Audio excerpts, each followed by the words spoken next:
अब दोस्तों हम आखिरी कंपनी पे जाते हैं, आज की last company for today. Right, कौन सी है दोस्तों? अगेन दोस्तों, ये कंपनी पे रिसर्च किसने किया हुआ था?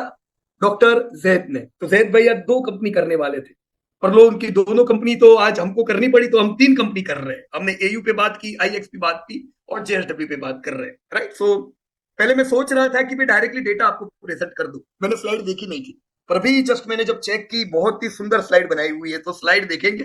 राइट, मैंने उनका प्रेजेंटेशन अभी आप लोगों के साथ ही देखा, तो हो सकता है मुझे कुछ स्लाइड पढ़नी भी पड़े आपके साथ। राइट, क्योंकि ये मैंने नहीं बनाई है, 100% इसका पूरा क्रेडिट जाता है जैद भाई को। राइट, आपके सामने है दोस्तों जेएसडब्ल्यू स्टील।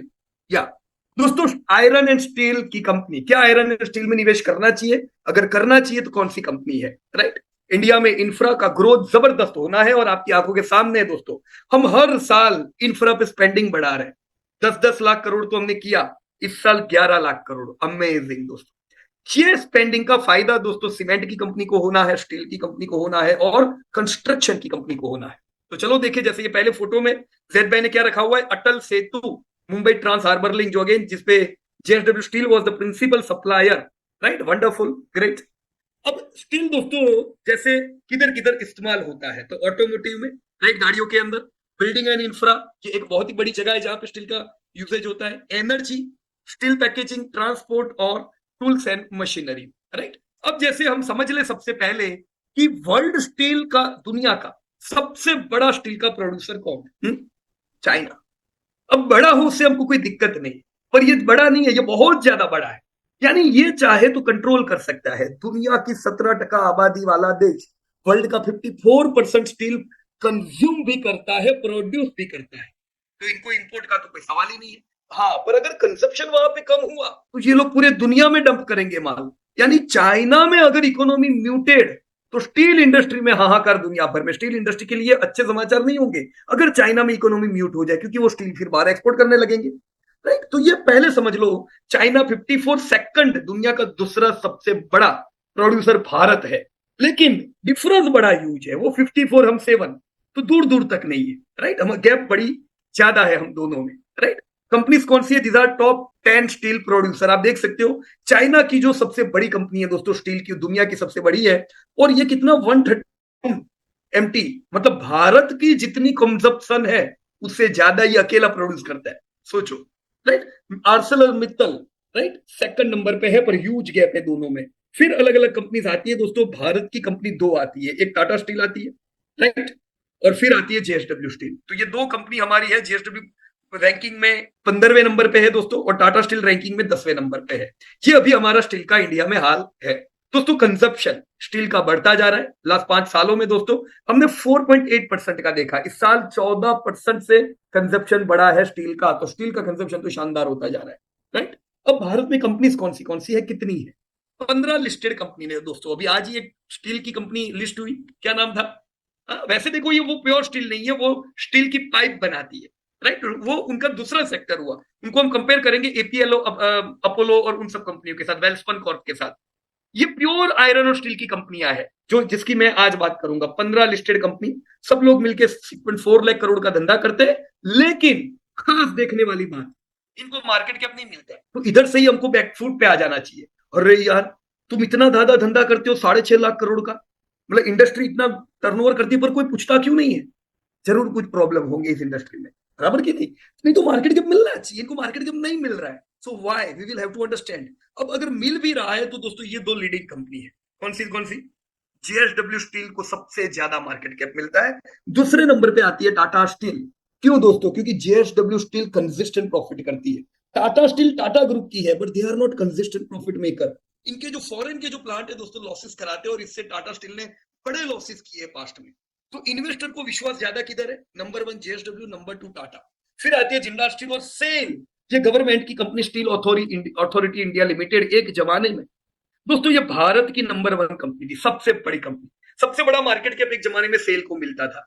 आज सेल को इंडिया का छोड़ो, स्टील इंडस्ट्री का नहीं मिल रहा है। वो लार्ज कैप इंडिया की सबसे बड़ी कंपनी थी, अभी ये टॉप 100 में नहीं है। क्यों ऐसा हुआ? ग्रोथ नहीं किया दोस्तों इन्होंने।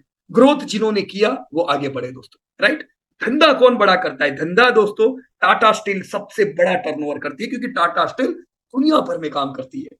जेएसडब्ल्यू स्टील सेकंड नंबर पे, फिर आती है सेल। राइट, तो नंबर वन धंधे में टाटा, पर उसको मार्केट कैप नहीं मिल रहा है, याद रखो। जेएसडब्ल्यू के भी यूएस में भी प्लान है, ये भी 160 कंट्रीज में माल फेंकते हैं, पर इनका सबसे बड़ा टर्नओवर भारत से आता है, राइट। प्रॉफिटेबिलिटी अच्छी है तो इनको मार्केट कैप ज्यादा मिलता है धंधा टाटा से कम करने के बावजूद, ऑलराइट।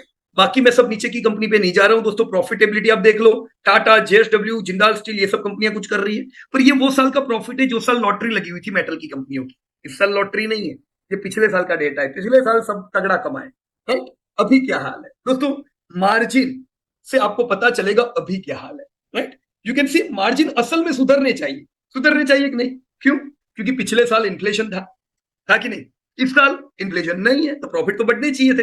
तो आप देखोगे ज्यादातर कंपनी के दोस्तों मार्जिन इस बार सुधरे हैं, पर टाटा स्टील ने इस बार फिर लॉस किया है।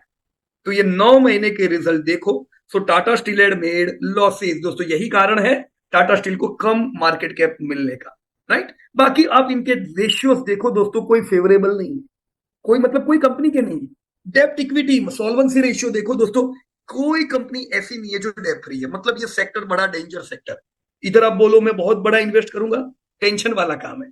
कम पैसा डालना, अगर मैं आपको स्टील में डालना है, आप बोलते हो दौड़ेगा तो दौड़ेगा, तो सीमेंट में ज्यादा वेटेज रखो, सीमेंट में है डेप्ट फ्री, इधर डेप्ट फ्री नहीं है, इधर हालत सब बड़ी बड़ी कंपनियों की टाइट है। आप देखो जेएसडब्ल्यू स्टील, टाटा स्टील, ये दोनों की जितनी इक्विटी उतनी डेप्ट। तो जनरली ऐसा नहीं देखा जाता है, बड़ी कंपनियां डेप्ट फ्री होती है, अच्छा सॉल्वेंसी होता है, इधर बड़ी कंपनियों की भी ऐसी हालत है। आईसीआर, डेप्ट पेइंग कैपेसिटी किसी की अच्छी नहीं है, 20 हम बोलते हैं ना नॉर्मल होनी चाहिए, बताओ किसकी नॉर्मल है? कोई भी नहीं। हाई कैपेक्स की है सेक्टर में दोस्तों, डेप्ट रेशियो कोई नॉर्मल नहीं। सो कंक्लूजन ये है कि हमको कोई इतनी जबरदस्त कंपनी ये सेक्टर से मिलती नहीं। सेक्टर ग्रो कर रहा है क्योंकि कंजप्शन है दोस्तों, ह्यूज प्रोडक्ट बिकेगी, लेकिन कंपनियां बहुत पैसा मांगती है जहां पे धंधा करने के लिए दोस्तों। प्रॉफिटेबिलिटी रेशियो एवरेज है, आप देखो तो सबके, राइट। इसीलिए पी, किसी को पी नहीं मिलता है। अभी जैसे हम उज्जीवन की बात कर रहे थे, राइट, उज्जीवन फिर भी अच्छी है, बुरी कंपनी नहीं है, पर एयू के सामने नंबर नहीं लगता है तो उसको कम पी मिल रहा है, ये पूरे सेक्टर का नंबर नहीं लगता है। 15 का पी सोचो, प्राइस टू बुक वैल्यू 2 की है, राइट। क्यों? यील्ड कितनी बढ़िया है, 6% यील्ड, मतलब आपने ये सेक्टर में पैसा डाला मतलब एफडी जितनी यील्ड, लेकिन पक्की थोड़ी ना मिलेगी हर साल। एफडी गारंटेड है, हर साल 6.5% देगी, ये एक साल 6%, दूसरे साल -6 भी हो सकता है, इसीलिए ये यील्ड पे कोई भरोसा नहीं रखता है। So be prepared, this is a challenging industry.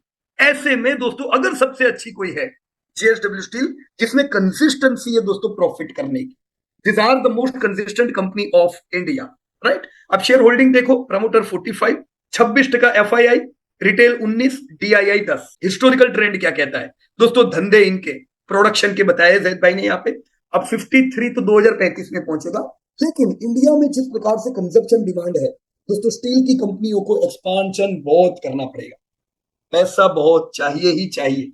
JSW steel भी दोस्तों अपने कंटिन्यू एक्सपांशन मोड पे है, नए नए एक्सपांशन करती जा रही है। अभी आपने रिसेंटली ओडिशा का आपने समाचार सुना होगा, एक बड़ा प्लांट वहां पे लगा रहे, राइट। तो yes, JSW steel are on full expansion but with depth, right. अभी प्रोडक्शन कितना है दोस्तों, 25 पे ये लोग अभी। धंधा आप देखो जबरदस्त बढ़ता जा रहा है।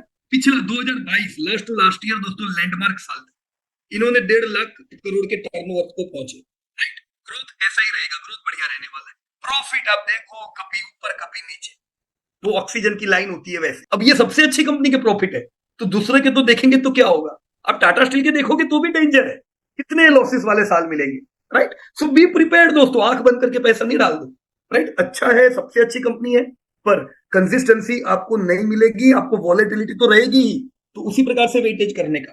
देखो रिजर्व इनके अच्छे बड़े हैं क्योंकि धंधे बड़े हैं, प्रॉफिट बड़े हैं, right. Now let us check 9 month result. दोस्तों मैंने अभी आईआईपी डेटा आप लोगों के साथ अपडेट किया था, उसमें मैंने आपको कहा था कि भाई स्टील का प्रोडक्शन जबरदस्त हुआ है, राइट। पर देखो ये तो गड़बड़ हो गई, मैंने बोला 12.5% का प्रोडक्शन है, मैं क्यों? क्योंकि कंजप्शन जबरदस्त है, पर यार ये तो ग्रोथ तो खाली 8% का है। हाउ इट इज पॉसिबल, ये हो नहीं सकता है, ये हो नहीं सकता है, तो ये हुआ है कैसे दोस्तों? अभी मैं आपको चाइना की बात बता रहा था, राइट।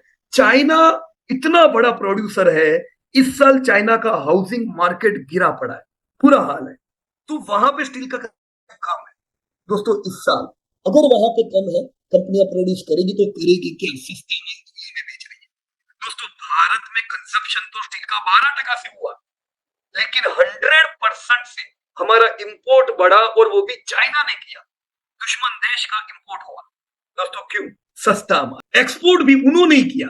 तो इंडियन कंपनी का क्या हुआ? इंडियन कंपनी ने प्रोड्यूस तो माल बराबर किया 12% का, लेकिन कंजप्शन ही नहीं हुआ अपना माल। माल तो चाइना का कंजप्शन हो गया। हम एक्सपोर्ट भी नहीं कर पाए क्योंकि वहां पे भी यही लोग हावी है। तो ऐसा होता है दोस्तों, जब कोई एक कंट्री अगर बहुत बड़ा रोल प्ले करता है कोई प्रोडक्ट में, जो स्टील में ये लोग करते हैं दोस्तों, तो इस बार ये हालत कर दी 8% ग्रोथ वाली। मतलब फुल तेजी में जब कंजप्शन होना था तब आके चाइना का हथौड़ा लगाई कर, राइट। इंपोर्ट ड्यूटी हाई होने के बावजूद भी उन्हीं का माल बिका है क्योंकि उतना सस्ता बिका है दोस्तों, right. So we saw low growth export, हमारा नहीं, राइट। प्रॉफिट तो बढ़े तो क्यों बढ़े? ये तो इन्फ्लेशन की वजह से बढ़े, क्योंकि इन्फ्लेशन डाउन हुआ, प्रॉफिट तो बढ़ना था।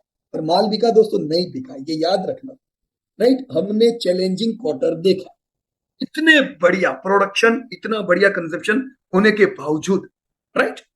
यू कैन सी जो इनका माल बिकता है वो किधर बिकता है? इंफ्रा कंस्ट्रक्शन में सबसे ज्यादा। फिर आता है रिटेल का नंबर, इंडस्ट्रियल, ऑटो। और अभी मैं बताऊं दोस्तों इंडिया में हाल क्या है, इंफ्रा जबरदस्त पेंडिंग चल रहा है, रिटेल बूम है, ऑटो बहुत लंबे समय बाद ग्रोथ में आया है। तो ये सब का ग्रोथ है। एनर्जी, अभी हमने बात की कितना हमको प्रोड्यूस करना पड़ेगा।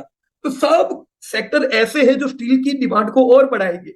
लेकिन यहां पे इस बार गेम हो गई चाइना की, राइट। तो ये अच्छा नहीं हुआ ये साल के लिए दोस्तों। जो प्रॉफिट बढ़े हैं वो इसकी वजह से बढ़े हैं। मटेरियल दोस्तों 55% रोल प्ले करता है और मटेरियल का दाम कम हुआ इस साल, इन्फ्लेशन है तो प्रॉफिट बढ़े। दूसरा दोस्तों पावर एंड फ्यूल भी एक इनका बड़ा खर्चा होता है, राइट। अब अभी एक और चैलेंजिंग रही है जो बीकेटी में भी हम इसका सामना कर रहे हैं दोस्तों। रेड सी वाला जो प्रॉब्लम है दोस्तों, वहां पे जो इतना लूटपाट होती है दोस्तों, तो वो एक बड़ा चैलेंज नया सामने आया है दुनिया के दोस्तों। जितनी भी एक्सपोर्ट की कंपनी है, बजाज ऑटो ने भी यही बात की कि अगर आगे बढ़ती गई तो हमारे एक्सपोर्ट में प्रॉब्लम हो सकता है, खर्चे बढ़ेंगे, क्योंकि हमको दूसरे रूट ढूंढने पड़ते हैं। बीकेटी तो पूरा एक्सपोर्ट करते हैं, उनको तो और बड़े प्रॉब्लम, यहाँ पे भी प्रॉब्लम, राइट। तो पावर और फ्यूल एक रोल प्ले करता है इस क्वार्टर में। पावर और फ्यूल तो नहीं, पर रॉ मटेरियल के प्राइस थोड़े बढ़ने की उम्मीद है। तो ये क्वार्टर मार्जिन थोड़े घटेंगे, इसका भी प्रिपरेशन रखना पहले से। तो अभी ट्रेंड क्या है देख लो, कितना 5.8% ग्रोथ क्वार्टर वन में था, अभी 6%, राइट। शॉर्ट टर्म इस साल हम उम्मीद क्या कर रहे हैं? यही 6%। अब तो क्या होगा दोस्तों, ग्रोथ अपना इस साल बेकार रहा, राइट। लॉन्ग टर्म में ग्रोथ आएगा दोस्तों। एक्सपेक्ट हम क्या करेंगे ये साल?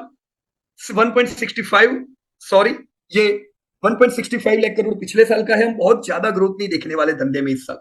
प्रॉफिट अच्छे बढ़ेंगे, पर वो तो चलो रॉ मटेरियल की वजह, ग्रोथ में हमारी इस साल कमी आ गई। तो जेएसडब्ल्यू ने तेजी की है इस साल, हमने रैली करते देखा जेएसडब्ल्यू को। पर ये पिछले 2 महीने में हमने वापस से थोड़ा करेक्शन भी देखा है। वो क्यों? वो मैंने अभी आपको समझा दिया है, ये चाइना की वजह से। उम्मीद है क्वार्टर 4 में ऐसा नहीं होगा। क्वार्टर 4 में फ्रंट फुट पे आ गई है कंपनी सब, और क्वार्टर 4 में और थोड़ा ग्रोथ आएगा, राइट। पर लॉन्ग टर्म दोस्तों आप देखोगे कंपनियां बड़ी बनेगी, पर आप क्या उम्मीद नहीं करोगे इधर? वॉलेटिलिटी तो उम्मीद करनी ही है। आप कंसिस्टेंस प्रॉफिट उम्मीद नहीं कर सकते in none of the companies of iron and steel. तो तैयारी रखने की, राइट। फेयर वैल्यूएशन अभी 500 रुपए की फेयर वैल्यू है 464 की। 2030 में ये हमारी फेयर वैल्यू जेएसडब्ल्यू की 1300 रुपया होगी और 35 में 2200 रुपया। तो शेयर को तो चलना ही है लॉन्ग टर्म, पर डगमगा के, राइट। चार्ट क्या कहता है दोस्तों? देखो मस्त तेजी में जा रहा था यार, ब्रेक लगा दी चाइना ने, है ना। ये तेजी 1085 की ओर ही जा रही थी। देखो अपना ये बाइंग 544 का लेवल पहले का था। ये टूटा तो वही था कि टूटा था, ऐसा नहीं कि टूटने के बाद हमने ये लाइन ड्रॉ की थी। ये पहले से हमारी लाइन थी 544 की, 554 की। वहीं से सपोर्ट लेके तेजी कर रहा था 1085 की ओर। अभी एक ब्रेक लगी है, देखते हैं क्वार्टर 4 में क्या हो, 1085 की ओर कि वापस बाइंग लेवल, राइट। ये ध्यान रखना पड़ेगा हमें। Alright, so this was about JSW Steel. It was a very good presentation by Dr. Zaid, right?